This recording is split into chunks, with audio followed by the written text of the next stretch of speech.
We are part of the Fired Up Sports Network of shows. Please check out other Fired Up Sports Network podcasts like the P-Lot Pod, Water Cooler Talk, Bell Smashers, Philly Sports Love and Pain, Drunk on Broad, Beer Battered Sports, and the Fired Up Sports Show, which are available on all major podcasting hosting sites and social media. Also, check out Mark Ramos' Roundup on firedupsports.com, which breaks down the happenings going on with all your favorite local teams.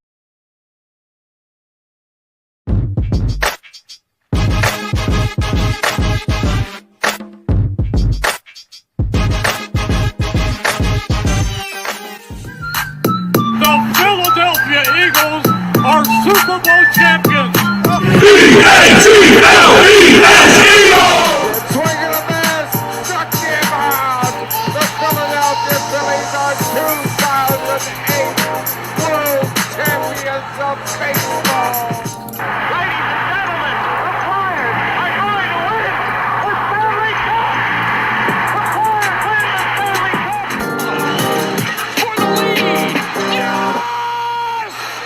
Iverson, wow, what a fake off Daniels as he broke his ankles and got all the way to the cup.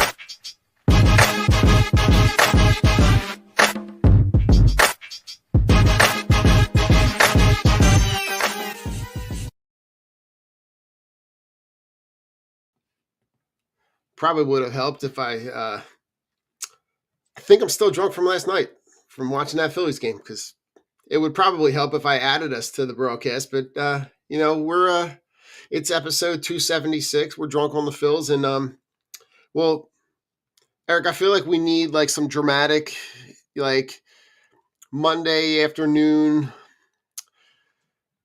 like dramatic music from like a soap opera, because I feel like every time we turn this team on in the last couple of weeks, I know we're like 7% into the season. I know there's still a lot of games left. This is your classic early overreaction, but I feel like this episode is like, we're going to divide it up into 3 categories. It's the good, the bad, and the ugly. Yeah, it's like you said, it's still early, which is something like I keep reminding myself. I think a lot of people need to like still realize, but at the same time, the problems that they've had are still problems that are continuing. And that's, I think, what's so frustrating about it, where it's almost like last night I'm watching the game and you could pretty much write the script on what's going to happen next on every at bat. It's like, okay, we're not going to work a count. Bohm's going to ground a double player strikeout. Marsh and Bohm hitting in back to back with each other was something. Having 2 automatic outs. I mean, I guess you get them both out of the way, and hopefully someone else in the lineup can do something. But it's just it's baffling how like I can't put my finger on it, because I mean, they're actually, some of them are hitting the ball hard, but they're just nothing's coming from it. So it's the offense again, and it's just frustrating. It's been the same song and dance now for 2+ years, and it's just they're too streaky. Which in a couple of weeks we might be talking here on a completely different thing. Hey, look, they're all hitting now, but it's the streakiness that makes it so frustrating. I mean, listen, it's just bad. It's bad on like a lot of levels. The combination. I know you and I were kind of texting back and forth during the game last night. Like the combination of Bohm and Marsh in the middle of that lineup, like you're just penciling in 2 automatic outs together. What's the number now? Do you know? Like they're 0 for heading into last night. I think combined they were like an 0 for 35. So I forget how many at bats they each had last night. So we're looking at close to or over, probably over 40. Marshall. I mean, listen. When I texted you at 8:41, Bohm was 0 for his last 15, and Marsh was 0 for his last 20. Yeah. So yeah, it's got to be close to 0 for their last 40. Bohm has had a couple, like he had the one ball that he hit kind of hard to second base. Marsh's at bats have been really, really bad. Abysmal. I mean, Bohm finishes 0 for 5 last night. His average is 160 with an OBP of 176. It's just ugly. It's ugly. It's bad. He's 4 for his last 40. Like he's got 1 RBI, 8 strikeouts. He's grounded into 3 double plays. Like it's Double plays. and the double plays are like those are killers. The between and the one. What was the one that game? I know we're going to kind of bounce around between all the games. Like the last time you and I talked was when they were playing in Washington, and we'll just kind of bounce around between all these games as as we start to remember the because there are some good parts Mhm. at the beginning of the season. The fact that they won the first 3 series, they take the series against LA. But the game in Atlanta the other night, the game that goes where Schwarber hits, and we can put him in the good category too. That he hits an absolute monster moonshot. But the at bat right before then, you get Marsh to ground into a double play, Mhm. and it takes 2 guys off the base path in a game that goes extra innings. That at bat cost you the game. Yeah, there's so many different things that go into it. But I mean, realistically, like you said, we have Schwarber, who we can trust. Castellanos, I know, had a bad game the other night with the 5 strikeouts. But other than that, he's been like, I feel like when he comes up, he can make something happen. Turner has been getting a couple hits here and there. Like he doesn't look great, but he doesn't look terrible. Not, I think we kind of put in that same category. Like he's getting on base. Some of his hits aren't necessarily like hard hit, but he's making it work. Even Bryce, like he'll have a home run here or there, but like he's chasing some terrible. He looks like Castellanos a couple years ago, like chasing all those pitches down and away. Like there's Very just much.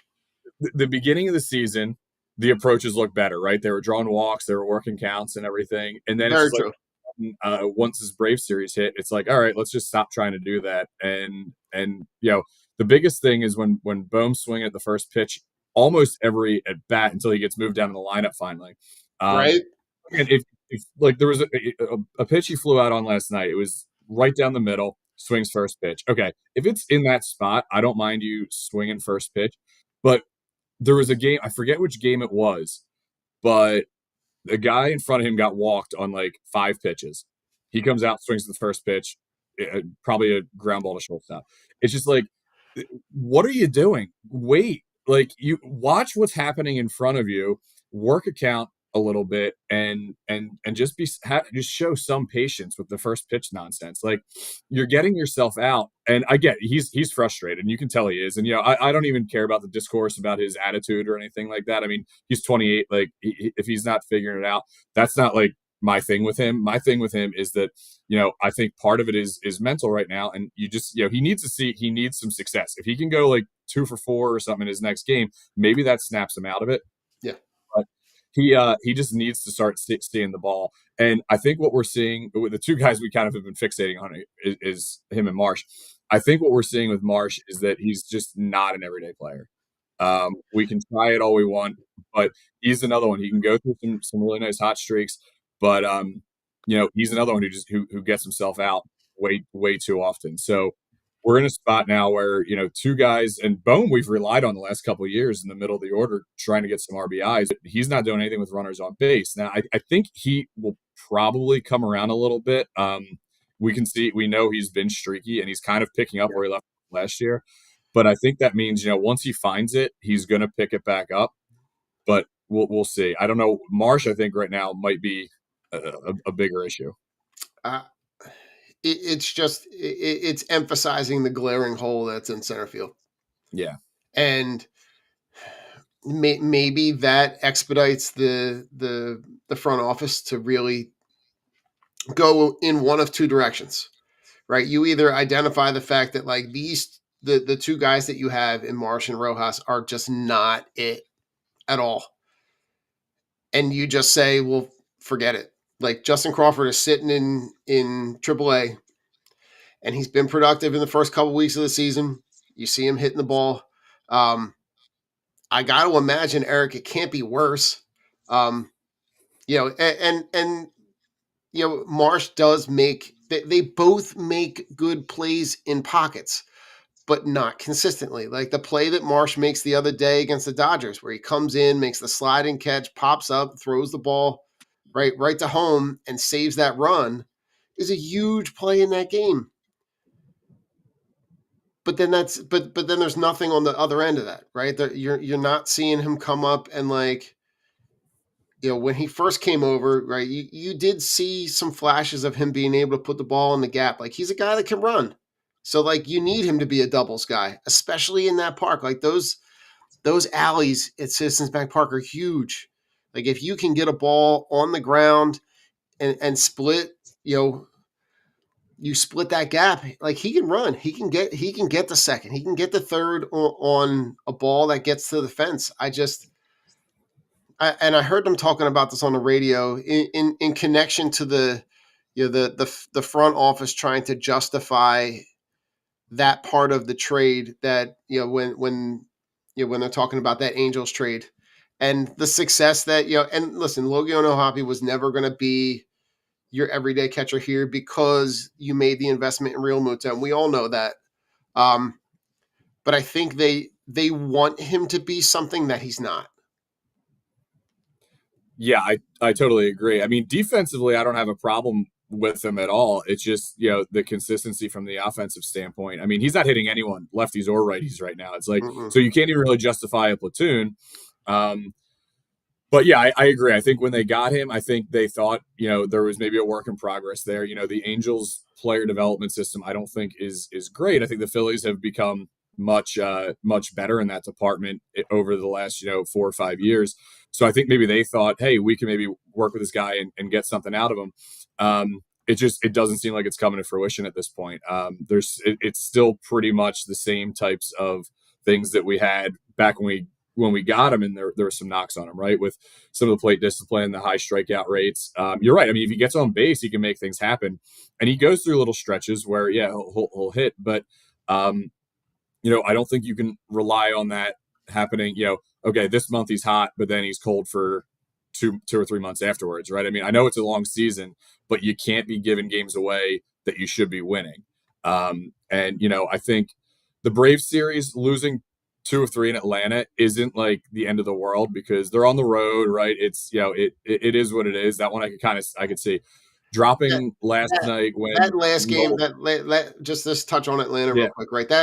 All of those games are competitive, right? All of them are like they're going to be battles every time you touch base with Atlanta. It doesn't matter, where anybody is in the standings.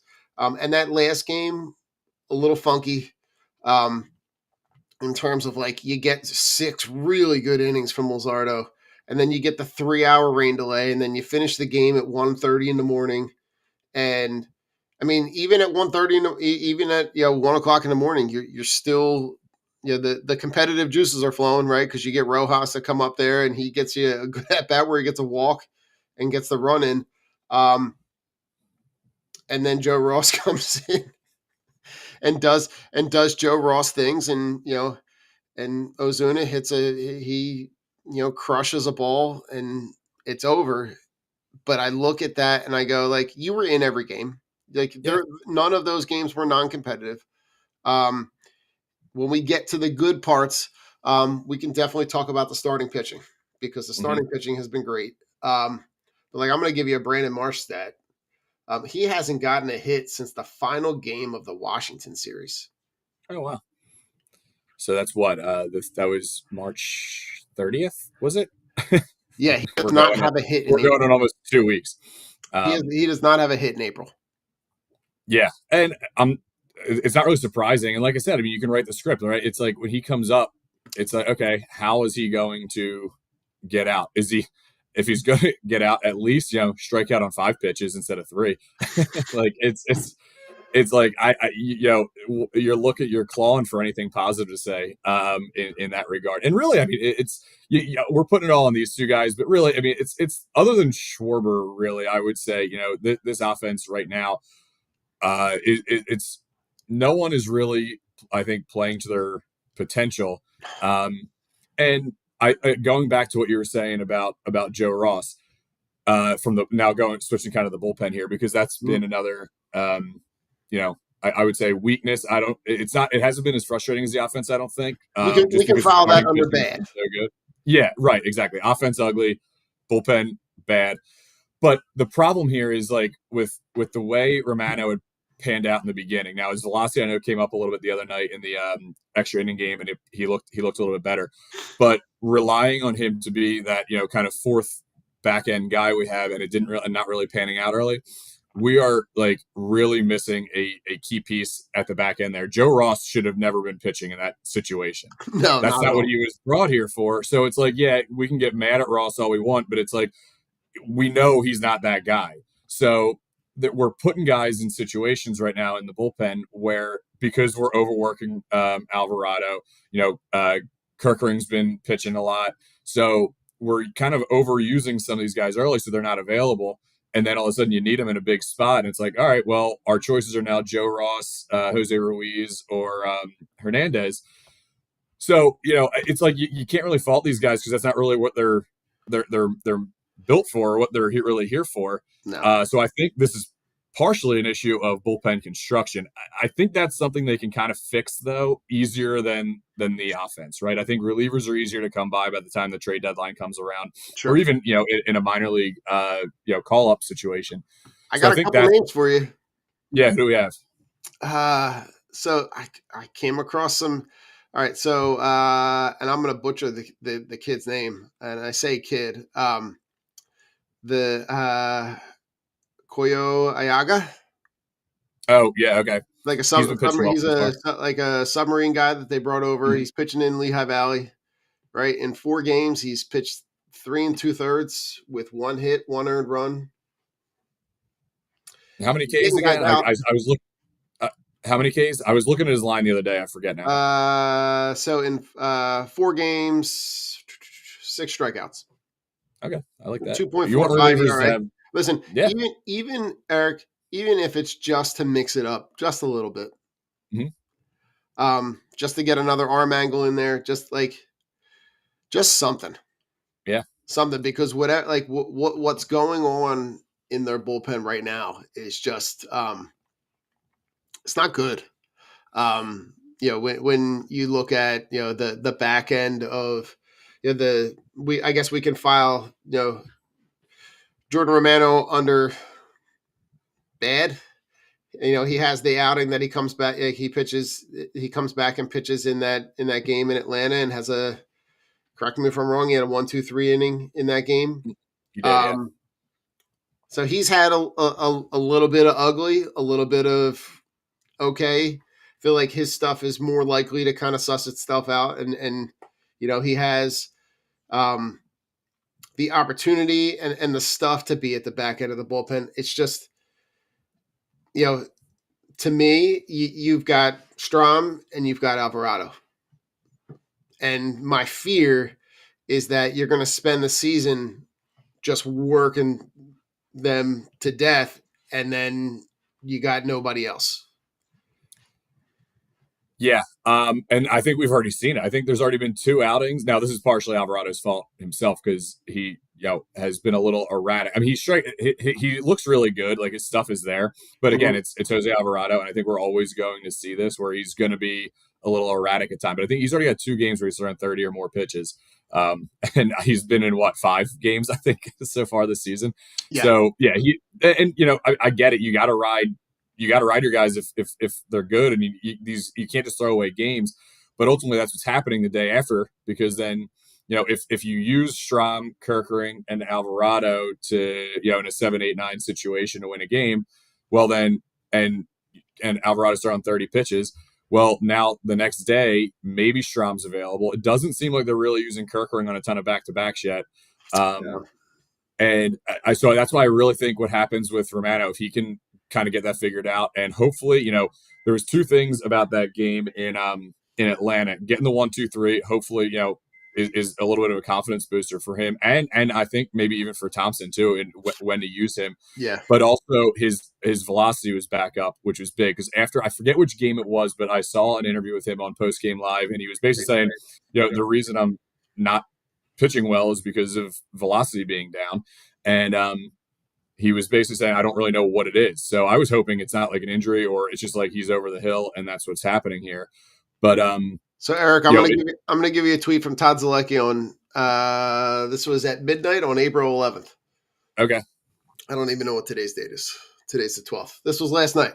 It says Jordan Romano said before the game that he thinks the Phillies found a mechanical issue Yep. to explain his recent drop in velocity. Sounds more confident that it would return. Fastball average 95.9, touch 96.9 in a scoreless inning in the scoreless eighth inning. Yeah. So, the fact that you've got the opportunity to kind of that it's less likely that it's an injury situation, it kind of leans itself to being a more positive outcome. Yeah, exactly. Because he was sitting like 93 before when he was struggling. So getting that back up, and what he was saying was like, his slider kind of builds off that velocity, so it's a little tighter, obviously, when it's coming in a little harder. So those are kind of his pitches, right? If he can sit around 95, 96, Yeah. and then have a little bite on that slider, he could be way more effective than what we've seen. So hopefully they figure that out, because getting him into being like a guy you can trust in the eighth or ninth inning is, I mean, it's paramount for this bullpen.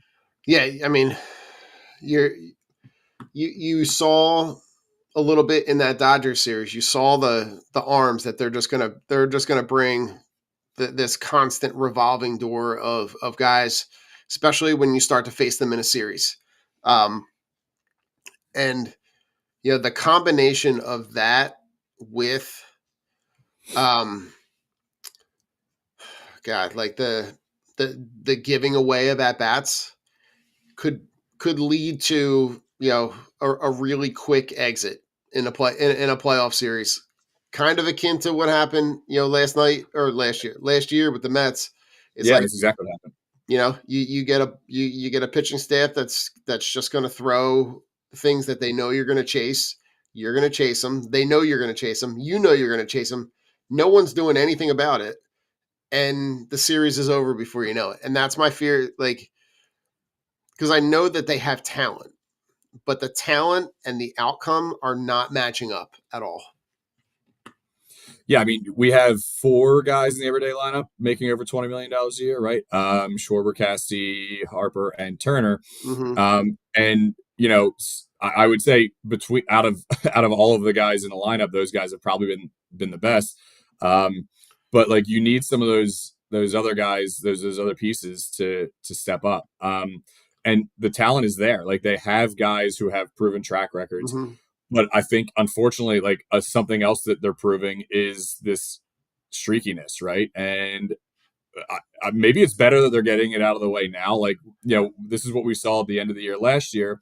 So, and we've said it before on the show, where the best the teams that make it far in the postseason are the teams that go in hot. So, Yeah. if we have to watch a miserable April, but it pans out because some of these guys are then hitting in September and October, we'll be sitting here and we'll be having a very different conversation. Very, very, very, very true. Right. And And we the, know and the that as the summer starts to warm up, mhm. we know that when they're playing at home, that they have that the ball definitely does travel a little bit differently, Yep. like you saw in that Dodgers series on those nights when it was a little bit cooler, right? And there's a little bit of wind blowing in. That ball dies for whatever reason.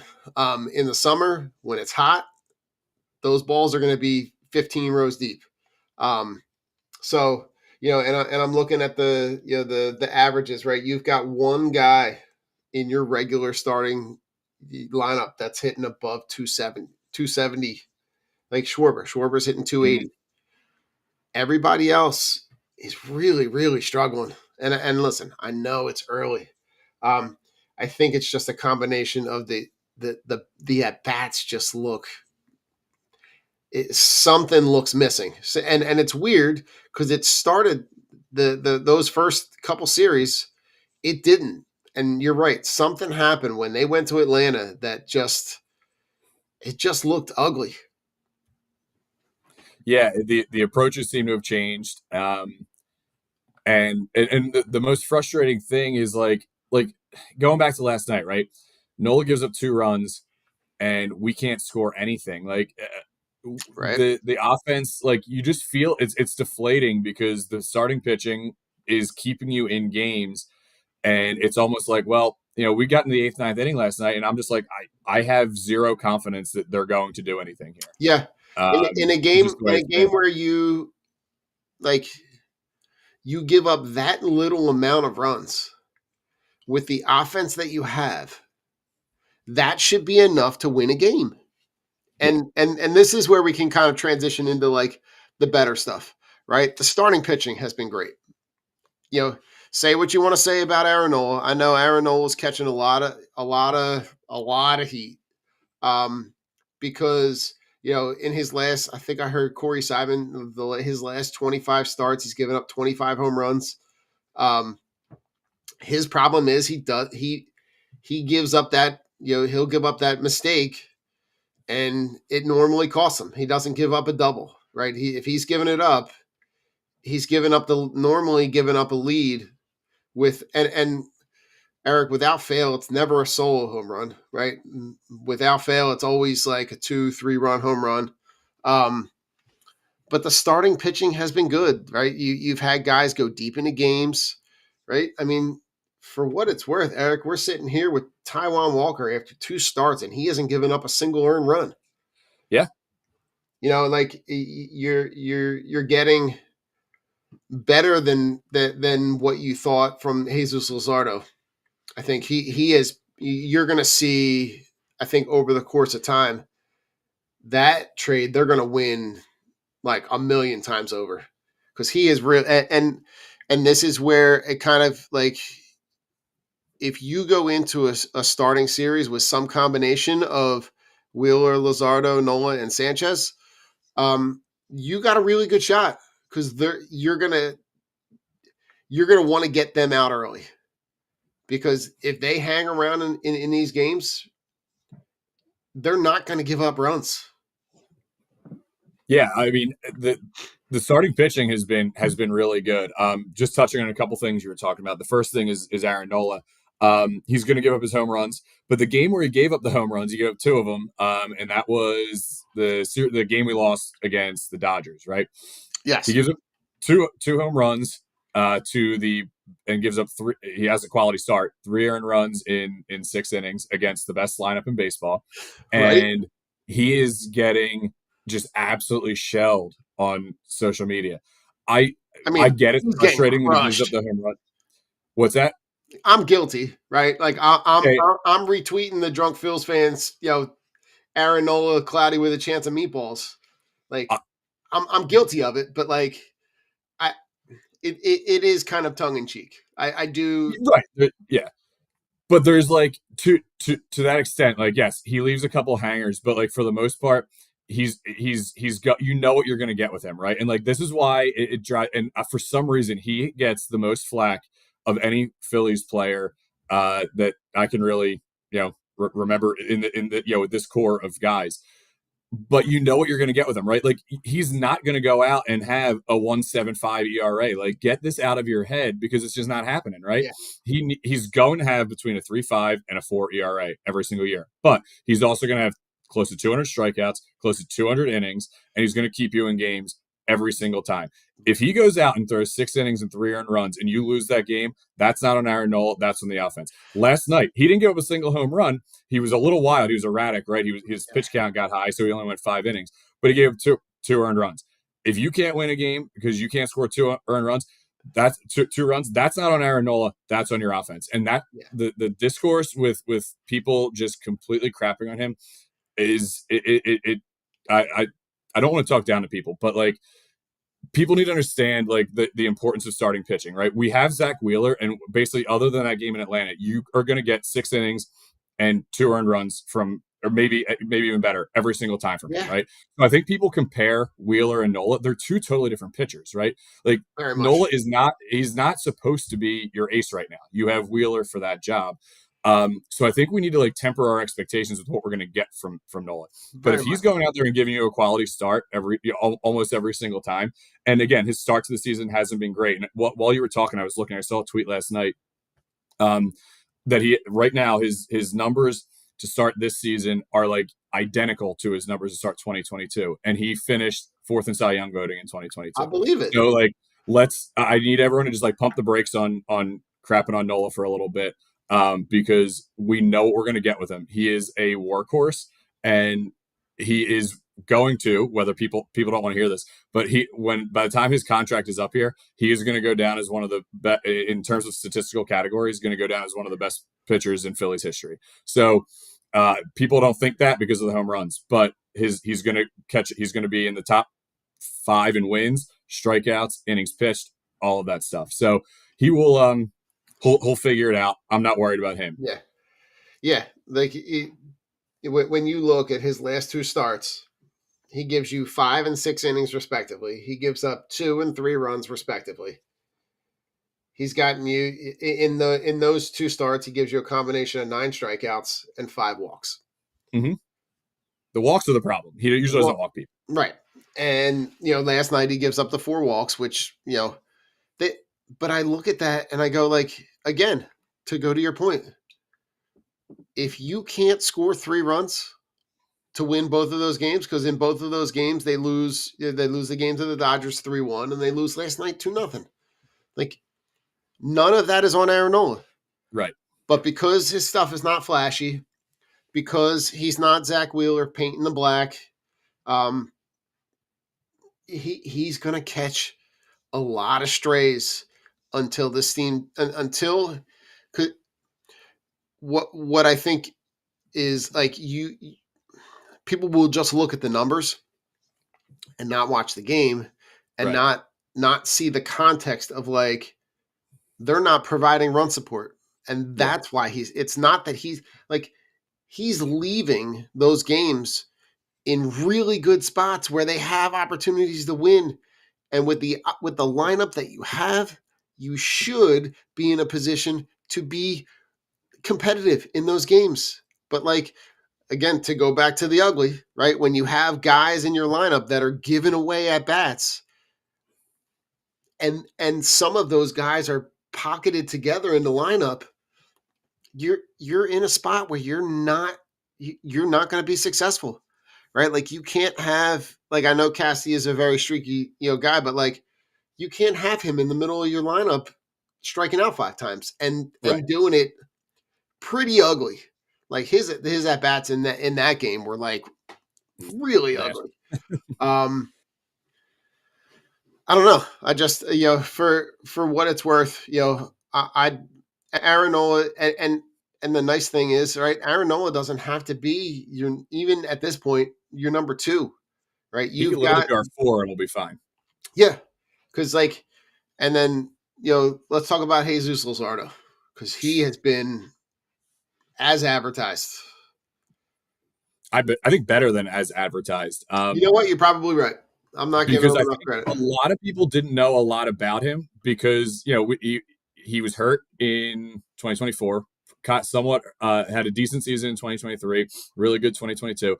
But, like, I think because he's on Miami, he doesn't get, like, a lot of I guess airtime, right? Like, people aren't really talking about Miami pitching outside of Sandy, so he didn't really get a lot of notoriety, I don't think, around baseball. But just watching him, because we play the Marlins so many times, like, this guy has some potential. And I think what we used to see was he would, he was a little bit erratic. He would go 5 innings or so, but limit runs. He did that in his first start, but his last 2 starts, I mean, he's going way deeper into games than he did when he was with the Marlins. Yeah.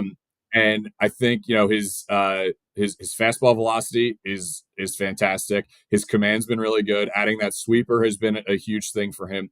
But in terms of what we gave up, right? I mean, I don't see, like, this is another trade where, just like the JT one, where I think we swindled the Marlins. Starlin Cava could end up being a really good player at some point, but he's so young. He's blocked up by Turner and Aiden Miller, so there's really nowhere for him to go. So, yeah, he was a top 5 prospect, and, it's sometimes tough to give those guys up. But you also have to look at, like, when was he going to get here, right? So you got to win now, and Luzardo is proving to be everything and more than, I think, like, what I hoped anyway. And I think a lot of people probably didn't really know much about him and are thinking, well, we got this guy when, our names were tied to Garrett Crochet in the offseason. Everyone's like, why didn't we get him? But Luzardo, I think, is a good runner-up prize there, and a lot more affordable. Yeah, I mean, you're talking about a guy who's given up 1 home run. He's given up 3 earned runs in 3 starts.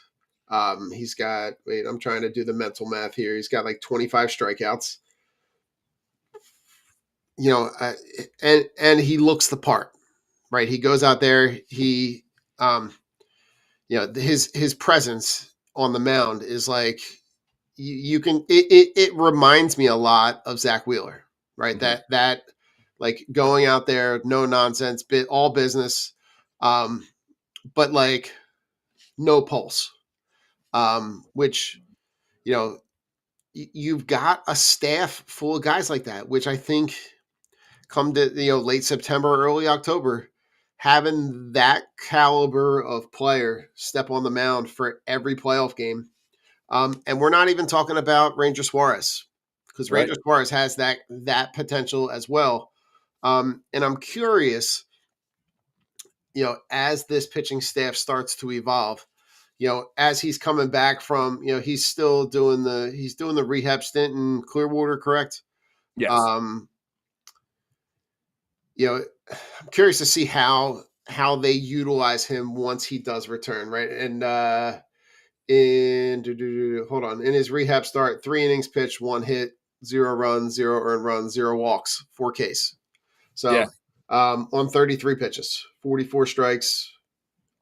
I'm curious to see how that, because you can envision a scenario where, if Taiwan Walker, and fingers crossed, right, that like I think you kind of you keep rolling Taiwan Walker out there until you can't. And that very well could happen at some point in the season. And I don't know, but like does bringing back, I know there has been some conversation with him being, Suarez being a guy that could be, a really good back end of the bullpen piece because of that demeanor. And with the way that your bullpen has looked, that feels a little bit more appetizing now. Yeah, it's a good problem to have, right? I mean, I don't think any of us were thinking that while he was rehabbing that we'd have a conversation that Walker is earning himself a spot in the rotation, but he is. I mean, and I credit where credit's due.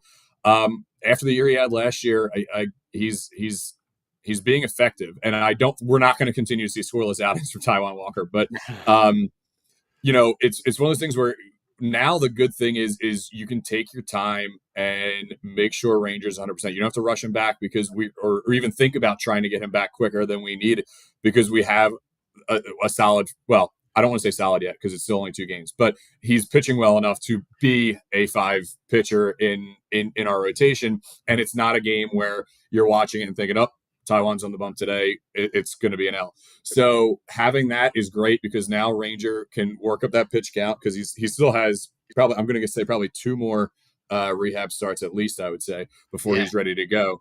So we're looking probably like the beginning of May, maybe a little bit before that, end of April, before that's really an issue to have. So I'd like to see what happens in the next 2 weeks or so with Jordan Romano, and does he have it back? Can he be that back into the bullpen guy? Because Ranger has proven that he can do it, right? He's done it in the postseason before. But it's a good problem to have, because right now having like an abundance of starting pitching is never a bad thing, especially the way injuries can happen. And you look at what the Dodgers did over the offseason, right? I mean, they basically had 2 rotations of guys that other teams would love to have. I Very think true. what they have, like eight starters. But it's a good problem to have. I could see Ranger going into the bullpen if necessary, because I think you're right. If Taiwan's pitching well, I'd rather he's not going to be good out of the bullpen, I don't think.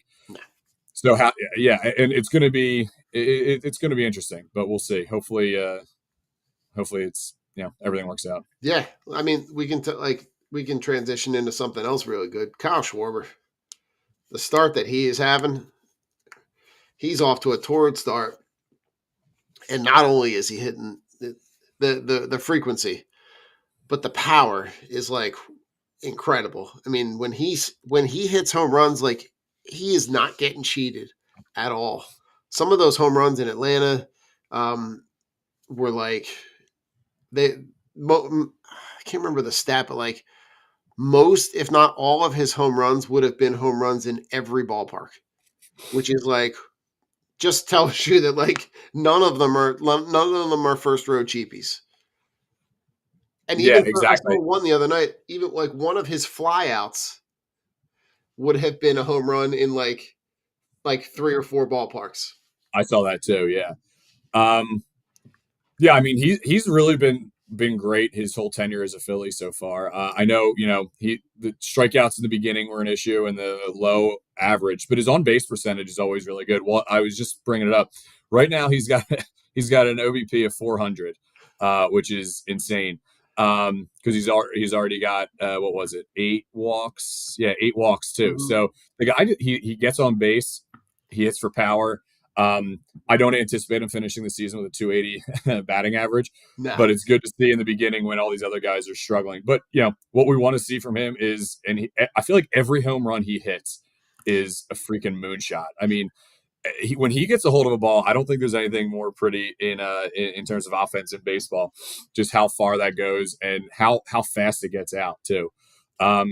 Which brings up, the thing that everyone's been talking about is now that he's in the last year of his Yeah. contract. So contract year Schwarber could be really dangerous. But And I'll extension let you time. talk about it. I got to imagine the I know the conversations about the extension are on the table. I got to imagine that that's a guy they want to keep around. I don't know what that contract looks like. I don't know if it's a shorter deal, but you can't argue with his production. And if he leaves, it leaves a gaping hole in that lineup. Because right now, I mean, he's the only guy producing. If you take him out of that lineup, like he is the straw that stirs the drink right now. Because it's just the way that other guys are struggling. He and I think what I've seen this year, what I love is his flexibility about where he's batting in the lineup. Right, you're getting production. Doesn't matter if he's batting 1, 3, 4. I like the idea of I know it's a lefty lefty, but I love the idea of him and Harper kind of batting together in the lineup. Yeah, I was going to say the same point. How he's so flexible in the lineup, you can put him basically anywhere, and he's going to produce. But yeah, I thought it was interesting that they did that last night, and I know it didn't work. But that's that we already talked about that. But I like and the thing is when they're both on, Bryce and Kyle can both hit lefties. So to me, it's not the end of the world having those guys go back to back if it means getting some protection for Bryce, having Schwarber hitting behind him. So I did like it. I thought it was interesting. But to me, I don't look at Bryce or Schwarber necessarily as being guys that are going to get overpowered just because it's a lefty. I mean, if they're going to get it, they're going to strike out, right? They're both going to chase the pitches and strike out. But I don't think it matters if it's a lefty or a righty. But I think giving Harper that protection where people are going to give him a couple more pitches to hit just because they don't want to have to face Schwarber behind him. If that gets him a couple extra pitches a game, do it. I love it. I love that protection, right? Because if the other guys that should be providing, you saw, right? You saw Turner have the home run the other night, right? You saw Harper get the home run in Atlanta, which respectively was a ball that he also crushed. Mm-hmm. I'm sitting on the couch with Kip, and I'm going like, "Give me something, give me something." And then the next pitch, and I'm like, "I told you so." Like it was like, but you could tell that he kind of like there was a little bit of a release. Like he kind of needed that, and he got a complete meatball that he just absolutely murdered.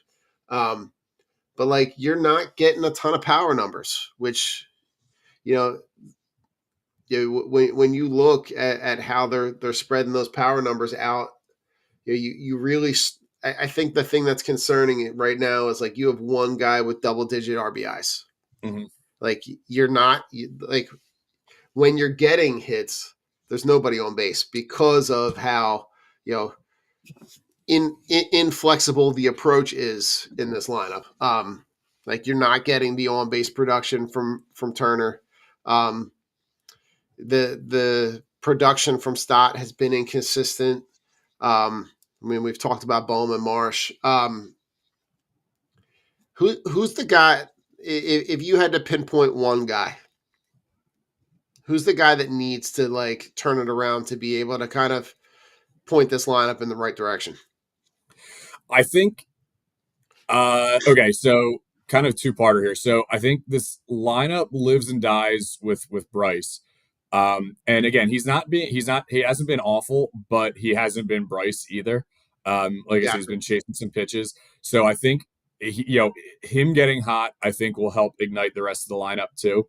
But I really think it's Bohm. They relied on him as being an RBI guy the last couple seasons, and having won he's got way more double plays than he has RBIs this year. So um, I think it's got to be him, right? I mean, Yeah. you especially because now the fact that you do have Cassie in the 4 hole or 5 hole, depending on how they're constructing the lineup that day. Yeah. I don't love that either because he's another guy who's super inconsistent and can strike out when you have the bases loaded. Where Bohm wasn't a guy doing that, right? He would put the ball in play and make things happen. So I think long term, I think we need Bryce to get more consistent. But I think right now to get this lineup going, you got to get Bohm going. I think I agree with everything you're saying. I think for me, Turner's got to be the guy that like you can put at the top of the lineup and get on. Like the approach needs to be different. The getting on base, it just for whatever reason, it just seems like it's just there's something that's just not clicking. And I'm like, and I don't know what it is. I don't know like because some of the at bats look great, and then some of them look like you're completely lost. Yeah, And because of where he's hitting in the lineup, right? He's been kind of consistently in that 1 or 2 slot. Um, I look at that and I go like, you got to get them the opportunity to be able to be on base when your power guys are on. Like you've got to have guys on base ahead of Harper and ahead of Schwarber. If those guys are going to be the guys that are going to be your power producers, you got to have guys on base because those solo home runs are great.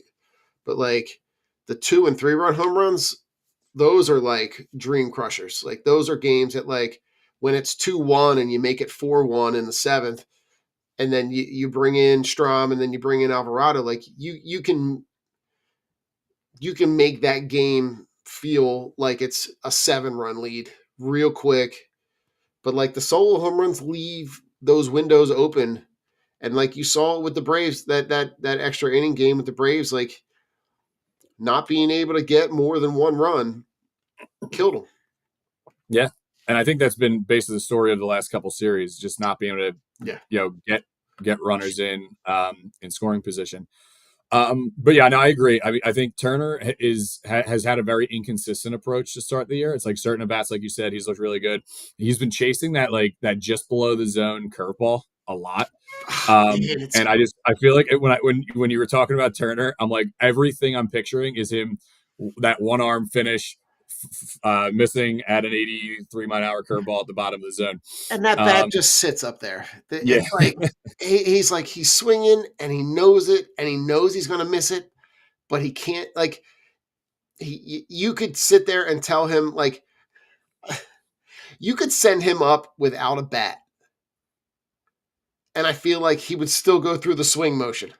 yeah, Like it just like you can tell him like don't swing. Just wait until you get a ball in the zone. Don't swing. First pitch, swing. Like yeah. and as you're describing it, I can like we can all picture it because it's happened so many times over the course of the last couple of years that like it makes it even more frustrating because and Cassie's had some of those at bats where like I mean he's a guy who made has made his living kind of living and dying with like diving for those balls that are like down and out of the zone. And like when you look at the pitch charts of where those balls are when they cross it's not even like those balls. The frustrating part is that those balls are not even close to being strikes. And it's like, why, what are we not doing? And I say we, but they like, but what can they do differently so that they are not swinging at those balls? I don't know. Just self-control. Yeah, I mean, yeah. we Well, say it to our kids in school all the time, I'm sure. It's like, come on, you guys are adults. Just don't freaking swing at the first pitch.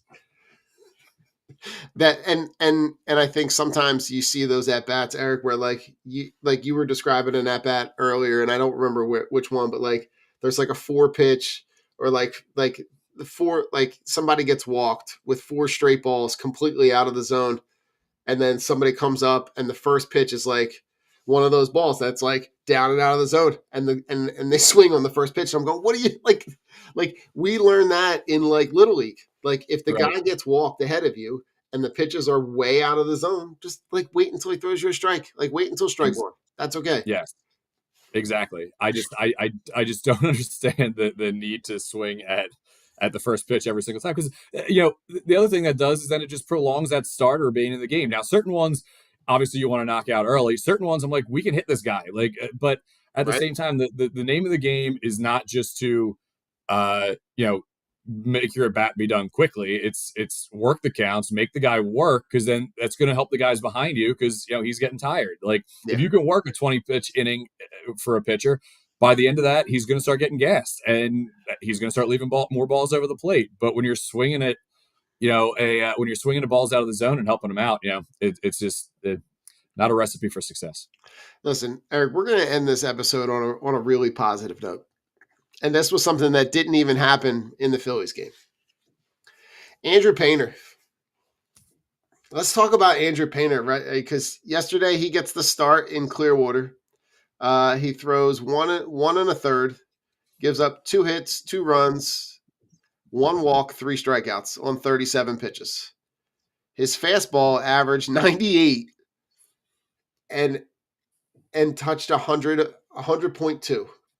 Right? Yep. He was scheduled to throw 2 innings. Talk to me, because the from what I saw, right, his stuff looks really, really good. Yeah. So I actually, while I was waiting, the Phillies not starting 8:15 gave me some time to watch that. So Yeah. I did put that on and was watching Painter. And yeah, I mean his stuff looks really good. Now his control was a bit of an issue, which is why he threw so many pitches in such a short span there. But again, Sure. it's his first real game in 2 years. So I'm not, he'll fix that. I'm not worried about that. He's not like an Abel or McGarry guy who's kind of been all over the place. That's not really been an issue for him. But Right. just seeing that the velocity is there. And when he throws 100, like it doesn't even look like he's trying. Like it just comes out and it's 100 miles an hour. I'm like, how does he do this? It's incredible to watch. Yeah. And it was really good to see because he got a couple guys out on fastballs, he got some guys out on cutters, and he got a guy on a slider. So it's like he's kind of got a couple of different pitches all working for him. Yeah. And now it's just about the feel, right? Like getting back into game situations, which is, I think the way they're doing this is perfect. Let him throw. I think last night the goal was 2 innings or 35 pitches, whichever happened first. Right. Which is why I went the inning plus. But yeah, it was like it was really good to see. Let him go, 2 innings for the first 2 or 3 weeks that he's down there, then eventually up into 3 or 4. Like, just keep building it, because again, we talked about this earlier with Suarez. There's no rush to bring him up. Like, I know we all want to see it. I want to see it more than anything. Like, I have not been this excited for a prospect's debut probably since Cole Hamels. Well, I was excited about some other ones that just didn't pan out. I was excited to see Spencer Howard, but that never really happened. But Listen, yeah, he got beat up by a peanut butter and jelly sandwich. yeah, that was not great. But Painter, it seems like just the general consensus around baseball from scouts and just people around the game is that like he's as close to a sure thing prospect as they've seen in a very long time. And it's not even like they're saying like, oh, he's just gonna be a major league pitcher. Like he's a number one, Like and he's got the top of stuff the for it. rotation.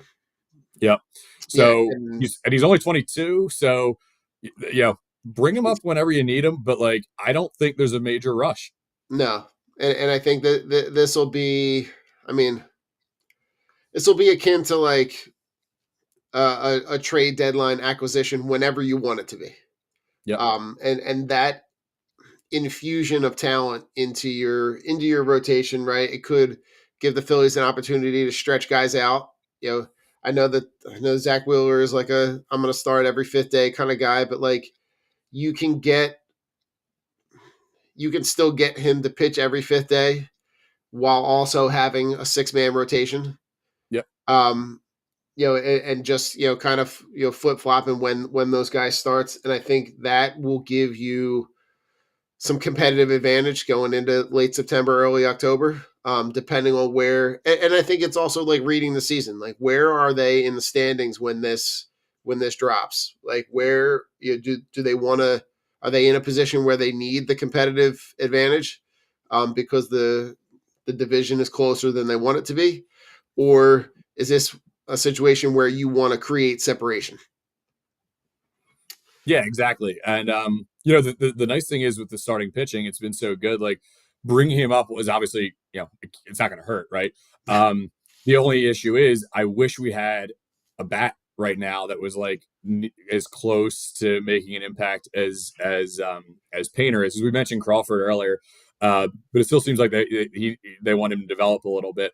But it's like, yeah, he's going to help them. But if the rest of the rotation's healthy and pitching as they are, 6-man rotation's great, but I don't think like going to a playoff, you don't need a 6-man rotation. You need bats. And I'm very excited to see Painter come up because eventually some of these guys we're gonna have contracts, aging and things like that. Ranger may or may not be back next year, so Painter can slot in right there. But yeah, I think this year is just about getting him acclimated to major league hitting. And then get a couple starts under his belt and have him ready to go for 2026 through what, like 2040. Yeah. Listen, I think when you look at the projections for next year, right? We know that Ranger Suarez got a new he's got a new agency, right, with Scott Boras. We know that they're going to want to advertise him as a starting pitcher. They don't want to, because that's where the money is. If they can move on from Taijuan Walker, great, right? He slots right into that fifth slot. I think that's where my excitement is.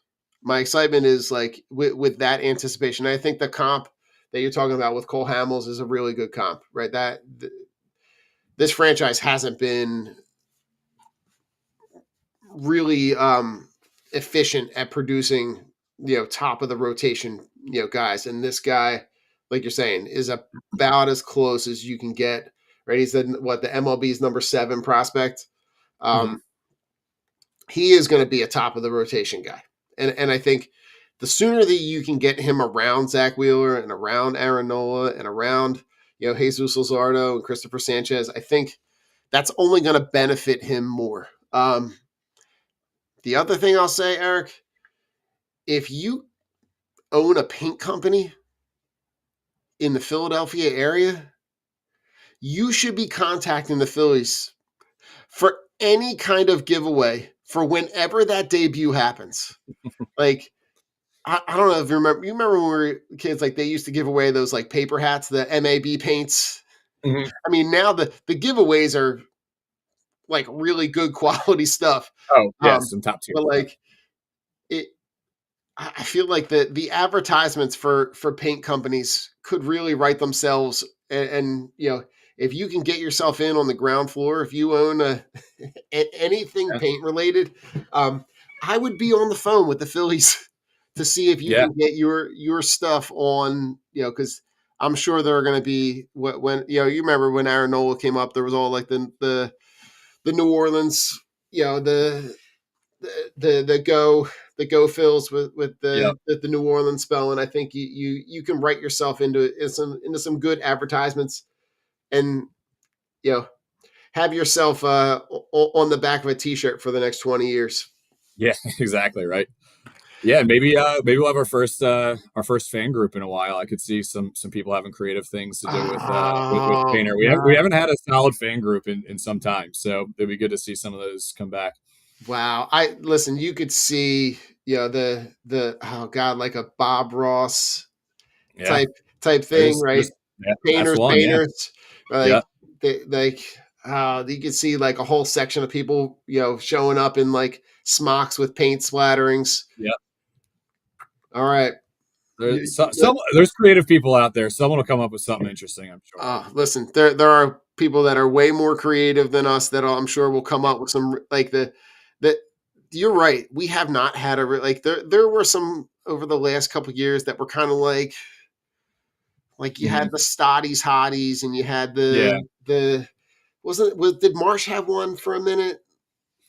I feel like he did, but like that's the problem. Like none of them are memorable, right? Like none like obviously like the Wolfpack sticks out, right? But like you had the people with the Power Rangers with Ranger Suarez that were dressing up like the Power Rangers for a little bit. That one wasn't a bad one, but for some like it's like I have to think about it. You know, it shouldn't be something to think about if you want a good fan group. I like it, Eric. Anything to look forward to in the next couple weeks on the way out? Well, Christopher Sanchez pitches today, so that should be fun. He's always good to watch. Fun to look forward to. We'll see. That's debatable depending on this offensive approach today and heading in the next couple series here.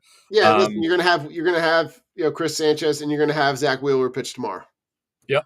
So a couple good. I mean, pitching again. We're every day. It's almost like good to tune in for our starting pitching, right? Most definitely. I think today. Let's see how the offense bounces back. If it doesn't, I think we're gonna have a lot of angry people around the Delaware Valley. Because I think last night was kind of like a tipping point for a lot of people. It was for me. Like I was like, for the Braves series, I'm like, I was frustrated, but I'm like, well, maybe they'll get out of it. Last night just pissed me off. So yeah, you saw social media kind of start to double down on a lot of things. Yeah, and rightfully so. Oh yeah, they deserve it, right? It's been dreadful the last two. Well, not even full series. It's really been like 4 games. But either way, let's see some offense today because we really should beat the Cardinals, especially with the Giants coming in town. The Giants have been playing really well, so got to get some wins under our belt here before the Giants come to CBP. Listen, on the way out, go Phils. Go Phils. Hey, listen to this guy. Tell me how you're feeling here. You're screaming. I am stoked, baby. You're screaming like it's still the game going on. We're talking about the fightings here. The fightings.